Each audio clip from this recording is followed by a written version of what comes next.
Good morning, everyone. Welcome to the Microcap Conference, hosted by Dealflow Events. Thank you all for coming. Before I introduce our first speaker, just a thank you to our sponsors for supporting this event.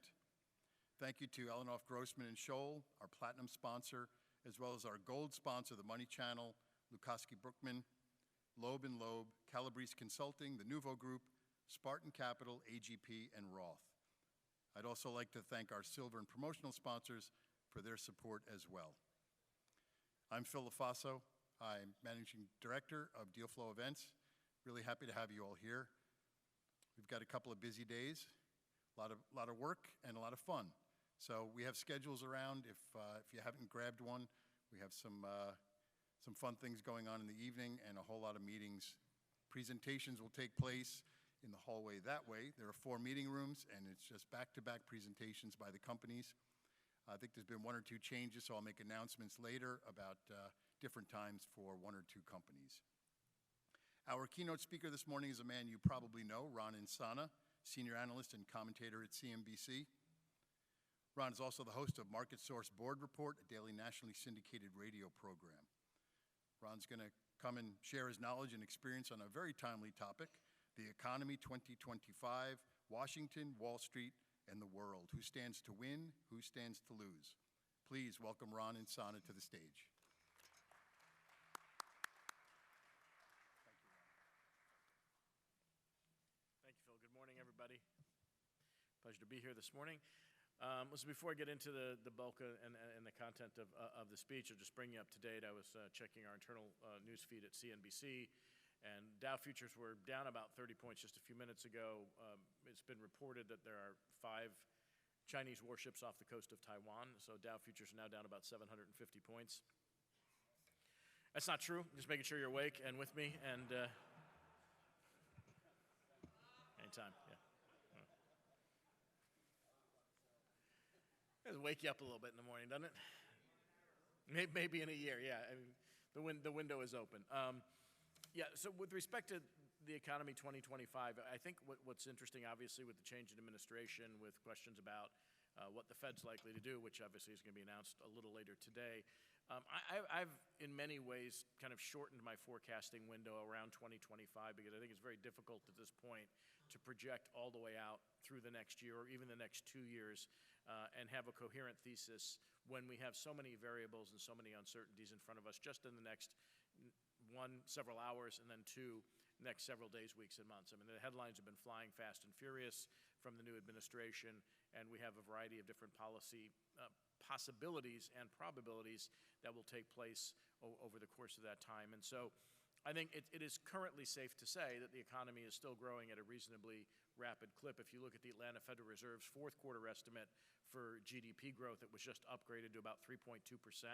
Which means we're coming into 2025 on a pretty strong note. We got some relatively benign inflation numbers over the last couple of weeks. Corporate earnings, relatively speaking, are still reasonably strong, depending on which industry you're talking about. Certainly tech and banking look good, while airlines are selectively good and bad. And the consumer is still spending. And so we're still in reasonably good shape. I mean, and you see this both statistically and anecdotally. I'm sure many of you travel a lot. We have yet to see an empty plane or an airport that's not, just packed with people. And so that tells us, at least anecdotally, that people are still on the move, they're still spending money, and that the economy coming into 2025 is still in good shape. There are open questions as to whether or not inflation is stuck. The Fed will deal with that and address that a little later today. Current expectations are the Fed leaves rates unchanged.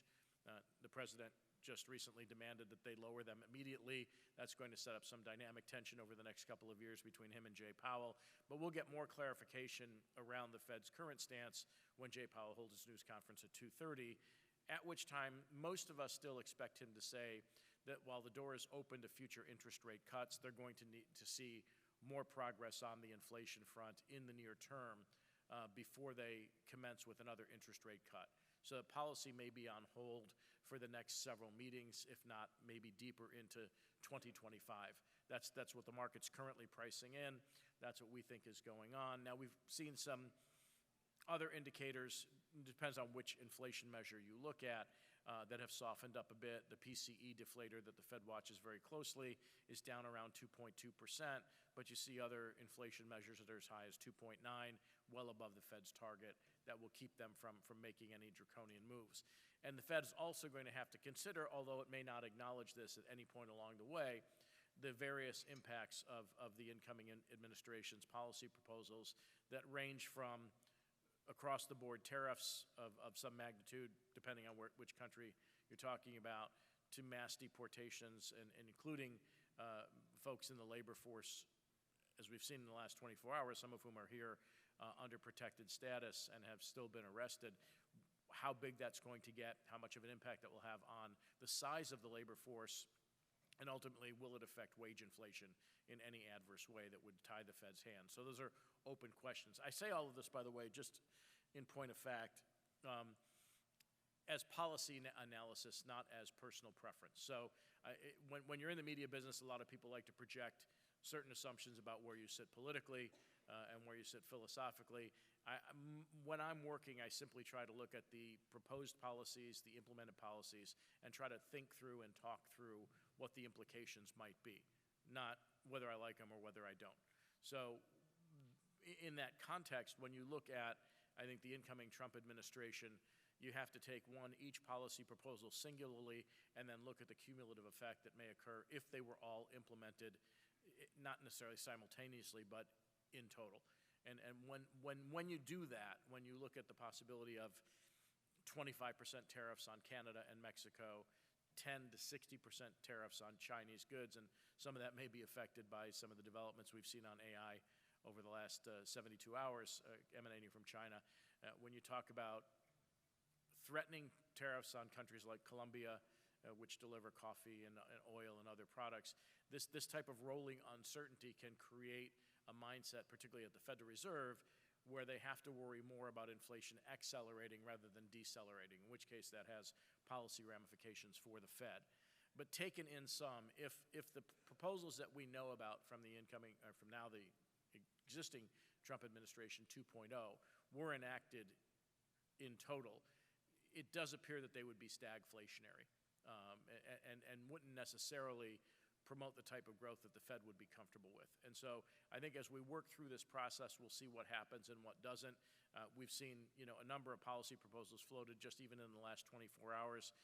Apparently the Office of Personnel Management just offered buyouts to 2 million government employees, which in and of itself is a draconian step. It's very much akin to what Elon Musk did when he was at Twitter, where he just said you can quit if you want. In this instance, the Office of Personnel Management offered to pay 2 million government employees for 8 months, and they can leave if they feel like it, and then not be reassigned. They can go off and do whatever else they want. Whether or not our system as it is currently constructed could withstand, first, the loss of 2 million jobs, and that would, by the way, show up in the unemployment statistics very, very quickly, first in jobless claims, and then the overall unemployment rate that is a rather sizable piece of our labor force. I mean, obviously it's 160 million people, but 2 million would have a knock-on effect if you saw them or any number of them depart. 800,000 of those individuals, by the way, are in unions. So you can expect to see now, as you will with other policy prescriptions, quite a number of legal challenges and battles that are going to take place over some of the policies that the Trump administration is trying to implement. Having said that, the U.S., assuming we don't get any big disruptions, is still in the pole position as far as the global economy is concerned. We are still growing faster and still growing with less inflation than much of the rest of the world. We're starting to see some improvements in Europe, where inflation rates in some countries are falling.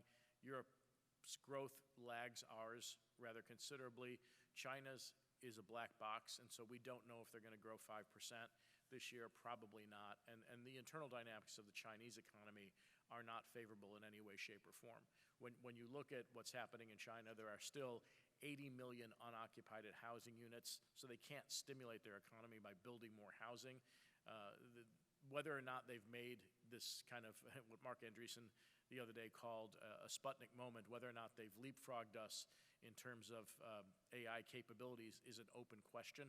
Obviously, it created a great deal of havoc in financial markets over the last 72 hours or 48 hours. OpenAI is now and Microsoft are both examining whether or not there's any intellectual property theft as part of this process. And what we don't know, and I spoke to somebody in IBM's AI division, in fact, the head of it the other day, what we don't know is whether or not they used quite a large number of expensive chips on the front end of this development process, and that final piece that they quoted as being only costing $6 million was just a final test and not the overall cost for the process. So we're going to have to sift through all this to determine whether or not, first and foremost, they've made this leapfrogging event, and then secondly, whether or not that affects the outlook for the mega cap stocks that are deeply associated with artificial intelligence. Now, obviously, NVIDIA is at the center of that, given that their GPUs cost $100,000 a piece. Rather interestingly, you saw market cap expansions for Amazon, Apple, Microsoft, and a handful of other technology stocks that advanced more than NVIDIA was hurt. So there's an interesting dynamic tension going on right now in the space that's been carrying our market forward. The equal weight S&P 500 has been outperforming the S&P 500 that we know more commonly over the last couple of days. So it's going to be interesting to see if this market concentration issue will be an issue for our market's performance going forward. Having said that, again, the United States over the last 2 years has wildly outperformed the rest of the world in terms of equity market performance. In cumulatively speaking, I think total return for the S&P 500 was somewhere north of 52, 53%. And on an annualized basis, we've outperformed, by a number of percentage points each of the last 2 years. This year, we're lagging Europe. This year, we're behind rather notably. I just published a piece on CNBC.com yesterday where if you're a tactical trader, it might be interesting to shift some of the portfolio towards Europe, where we might see the European Central Bank cut interest rates more quickly than the Fed. If indeed the Europeans and the Trump administration are at odds over different things, if they were to boost their defense spending, maybe not to 5% of GDP, but to 3 or 4%, that's economically stimulative, and we might see a rebound in economic growth in Europe. So when you look at France, when you look at Italy, when you look at Germany, their markets are up 5, 6, 7%. The European Dow is up a little more than about 6%, which is outperforming us by about 300, 400 basis points, depending on which index you're looking at. So it is interesting that the dynamic is changing just a little bit. Non-China Asia is doing okay. China's down 3% on the year, despite all the excitement about AI. And so there's going to be, I think, a lot of tactical activity taking place in financial markets this year, looking for opportunity sets within the markets themselves, as we try to kind of work through all the uncertainties that we have here, whether it's Fed policy, fiscal policy, whether it's the size of the government or whether it's the size of the deficit. All of these things, I think, will have more of an impact on market psychology than they have in the last several years, which leads me to believe that I think there'll be more volatility in U.S. equity markets than we've seen over the last couple of years, probably more akin to the normal years that we've experienced over the course of our careers, where you see a 10 to 15% correction materialize somewhere early this year, and then you see hopefully some resolution to that has a positive outcome. The plus side of all this, however, is that when you look at the proposals with respect to deregulation and letting businesses kind of operate a little more freely, we're going to see some advances in M&A activity, IPO activity, and for the financial industry, it does appear that it may be the one that outperforms by the most going forward. You've seen already that bank stocks, on average are up 8% this year, outperforming our major averages, and you're hearing bankers talking about a backlog of deals, whether it's M&A, because no one believes that there'll be any blocking of merger and acquisition activity. Maybe there'll be some selective blocking depending on how President Trump feels about specific companies or industries, as was the case in his last term, where he dragged out, for instance, a couple of mergers that involved companies like CNN or what have you. But when you look in the pipeline, the bankers that I talk to, they're seeing animal spirits kick up a little bit. We're hearing that the IPO calendar might get a little bit richer this year, and that all things being equal, and again, DeepSeek not necessarily being a problem for funding AI ventures, particularly the infrastructure side, there's a lot of money that's going to be dedicated still towards venture capital, private credit, and also private equity. So from a financial market standpoint, from that perspective, it's not so much how the financial markets will behave this year, but how the industry will evolve over the course of the next 12 to 24 months, where we're going to see a pickup in the type of activity that we've not seen for quite a number of years. So more M&A, more IPO, more VC, more private equity, more private credit. Those are the types of things that I think we can kind of bank on this year and expect to see volumes of activity kick up rather notably. And so I think that, from our perspective, our industry, whichever aspect of it you happen to participate in, looks pretty open field in 2025. It's not quite a full green light, but it does seem, with Lina Khan departing the Federal Trade Commission and others who are more inclined to put the brakes on various types of business activities, that's not going to happen anymore. There are some other elements that are somewhat counterintuitive. Scott Bessent, who's just cleared to be Treasury Secretary of the United States, has this 3-3-3 philosophy. He would like to see 3% economic growth going forward. He'd like to reduce the budget deficit to 3% of GDP annually. You would have to cut $1 trillion a year, by the way, to do that at the moment, and then also pump 3 million more barrels of oil every day. That's an interesting piece. As put that drill baby drill philosophy that the president and his team has is interesting in a couple of ways, because it cuts both ways as far as the energy industry is concerned. Oil prices, despite all the global geopolitical turbulence that we've seen, have been relatively well behaved given the supply of crude oil and other energy products that have been quite ample around the world. Even with sanctions, even with disruptions, the U.S. is still producing a record amount of crude oil at this juncture, 13.5 million barrels per day. That is more oil produced by any country in the history of the world on a daily basis, and the same is true for natural gas. The key question, as we gravitate towards a kind of a baby drill mentality, will oil companies try to add 3 million barrels per day in increased output? If they do that, will shareholders revolt, because that'll potentially drive the cost of oil below the cost of production? In which case, then you'll see what happened in prior periods, where they cut back on production in order to return money to shareholders and get the price back to a level that supports existing operations, allows them to provide dividends to their shareholders or engage in stock buybacks. I think this is a critical question for the price of oil, and that will also have some impact on inflation rates.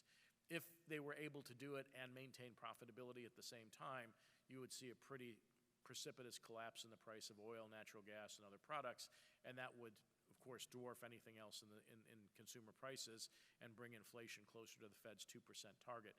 So as I said earlier, you kind of have to take each one of these propositions individually and move forward, and then try again to add them up into the aggregate to determine what the economic impact would be over the course of this year. So I think that those things are the things that should be top of mind. With that, of course, comes all the geopolitical risk that we're facing. As much as I made the joke about Taiwan, the window does appear to be open if you listen to military intelligence people. This is 2025 to 2027 is the period in which most military folks in the U.S. are concerned that China could make a move on Taiwan. Now, that would be extremely destructive, not just in terms of political, geopolitical, and human concerns, but also the economic consequences would be potentially devastating for the global economy if that move were made. Because even still, with Taiwan Semiconductor here in the United States now, 90% of all the advanced chips in the world are still produced by TSMC out of Taiwan. So you could imagine there would be sanctions. You could imagine there would be a complete shutdown in trade between the United States and China, and that would lead to a very much not only unanticipated but unwelcome outcome for global economic activity. But that still is out there in the future, and as a possibility. We don't know if it's a probability yet. One of the things, one of my early teachers, John Bollinger, who worked with me at the Financial News Network, who you may know from Bollinger Bands and other technical tools, used to go to bed every night and write down all the things that could blindside him on any given day. And it's a practice that I maintain. And so those are the types of things, these kind of external factors, some of which you can see, some of which you can't. Obviously, they're called black swans for a reason. But you try to write down as many as possible to maintain a handle on the current situation. And so we see that those things exist. We're aware of them. What we weren't aware of, for instance, was DeepSeek. No one knew a week ago that DeepSeek even existed, and it sends shockwaves around the world. So I think we always have to be prepared for these types of things that unsettle financial markets and shake whatever belief structure that we have, whether it's NVIDIA growing at multiples that we had have now become convinced they will continue to grow at, or whether or not we remain preeminent in artificial intelligence. Those are open questions. My guess is that we still are. And if you talk to, again, people in the technology sector, they're still kind of parsing all this out, trying to figure out exactly what DeepSeek is. What is interesting about artificial intelligence, and what's even more interesting if indeed you can produce AI tools for much less money and use much less power, that is wildly deflationary and also adds to productivity. So if you look at not the infrastructure of artificial intelligence, but applied AI, and I happen to work with a fintech that's in the AI space, if it cost us that much less to get a better outcome, that would be a wild improvement for productivity in a wide variety of industries who would no longer have to commit millions, tens of millions, hundreds of millions, or even billions of dollars to continue the build out of this process. Would also take a lot of pressure off the electrical requirements or power requirements that we're talking about in the United States. We've heard that it's going to cost anywhere from several $100 billion to $1 trillion to build out power infrastructure in the United States. You've seen Microsoft link up with 3 Mile Island. If any of you are old enough to remember what 3 Mile Island was, it was the one nuclear disaster in the United States in Pennsylvania that occurred in the late 1970s. That plant was decommissioned and is now being recommissioned, and Microsoft wants to source power directly from it. And so we're seeing all these technology companies look for power generating capacity in order to move forward with all the artificial intelligence protocols that they'd like to adopt and use. It's fascinating to me. It is being rolled out very quickly. It is having, I think, already an impact on productivity in the United States. And you see that in some of the statistics.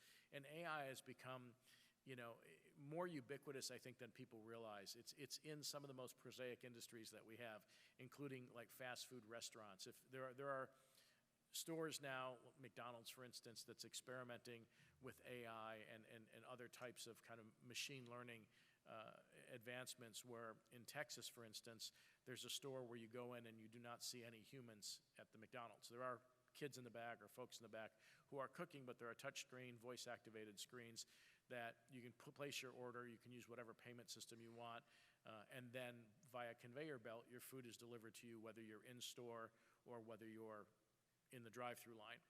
In, I believe it is Minnesota, there is a Taco Bell that has no folks interacting necessarily with customers. It's an elevated store, 4 drive-through lanes. You get in the lane, your burrito is shot down a pneumatic tube, and you go on your merry way. Several hours later, it will follow a similar path, but that's not for this conversation this morning. And so that's just in the simplest of industries. We all know how powerful ChatGPT-4 has become.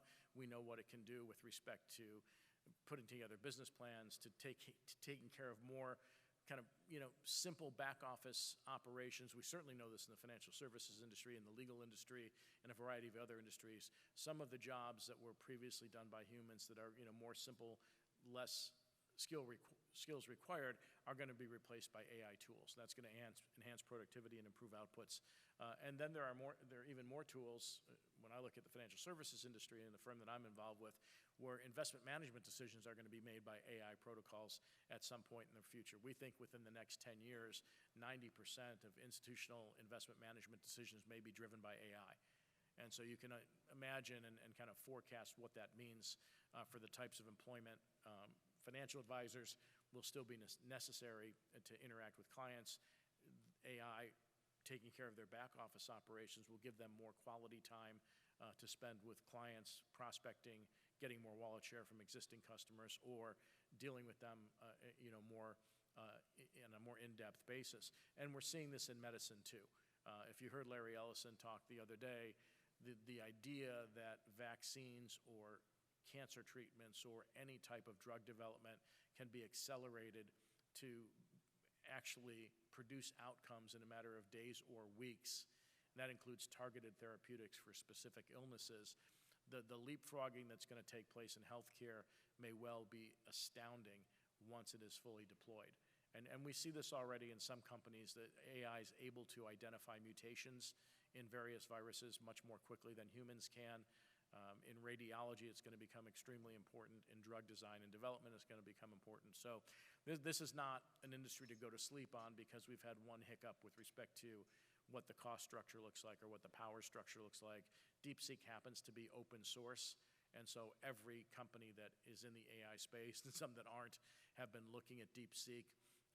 We are somewhat concerned that folks are loading DeepSeek onto their computers and computer systems because the Chinese Communist Party will be getting an information flow back from anybody who uses this product, much as we worry about TikTok in the same way.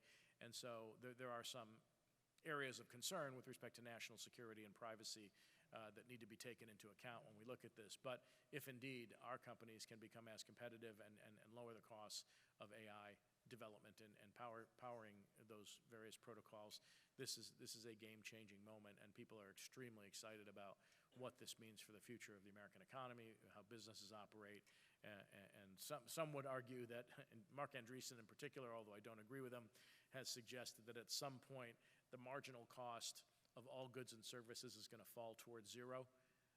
I don't know what that means for wages and what that means for a universal basic income, or how much time we spend working versus how much time we spend at play. All of those things are open questions, but important questions that we'll need to deal with going forward and may radically reshape the composition of our economy in the future. There are concerns that we're going to maybe run into a buzzsaw over the next couple of years with a wide variety of problems, whether it's wars overseas, whether it's political disruptions here at home.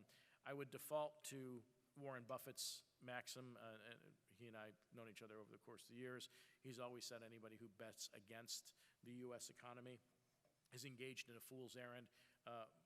Over the course of my career, my now late friend Art Cashin, who many of you may have seen on both CNBC and Financial News Network many years ago, who just passed in recent months, may he rest in peace, one of my greatest teachers over the course of my career, told me a story about his early training as a broker on Wall Street, and it happened during the Cuban Missile Crisis, where the brokers who were being trained were asked by the instructor what they would do in the event of a nuclear altercation with Russia, and they all raised their hands and said they would sell stocks, and the instructor said, no, that's when you buy them, because if the missiles actually fly, there's no one to take your order, and if they don't, it's a buying opportunity of a lifetime. So when you're betting on the end of the world, not only do you have to be right, Art used to tell me, you have to be right on the timing because it only occurs once, and then when it does occur, you don't get paid. So while we may have concerns about both the near term and the long term, I think it's always better to look ahead and understand that historically the United States has come out stronger from every one of its challenges, every one of its crises, and I'm not suggesting we're in one now, but we always tend to move forward, and we tend to be a dynamic, resilient economy that tends to benefit its citizens more often than not. So with that, I'd love to get the panel started. We'll hear their names. They'll be coming